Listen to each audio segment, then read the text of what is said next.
पूरा नाम? योगिता रघुवंशी। कहाँ के आप? मैं भोपाल रहती हूँ और मैं हूँ नंदुरबार की। बोले ये लाइन में आप कैसे क्या गए? ये इनकम ऑफ सोर्स के लिए मैं ये लाइन में आई। तो आपका घर को किसका कुछ विरोध? घर में ना मेरे हस्बैंड वकील थे और मैंने भी वकालत करी है, प्रैक्टिस भी की है, पर मुझे ना पैसे की ज्यादा जरूरत थी, इसलिए मैंने ट्रक लाइन में।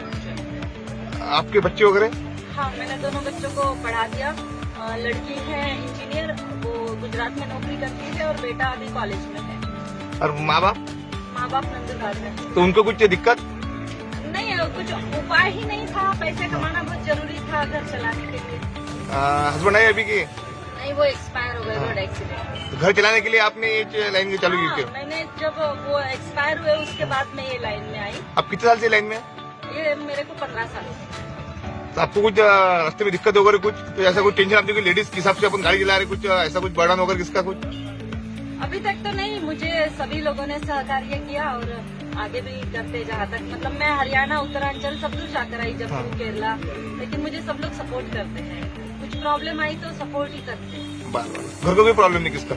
घर को तो इनकम ऑफ सोर्स के लिए कुछ और उपाय नहीं था, तो मैंने नौकरियां 2-4 करी, लेकिन छोड़ दिया, उससे मेरा बच्चे लोगों का एजुकेशन नहीं हो पाया।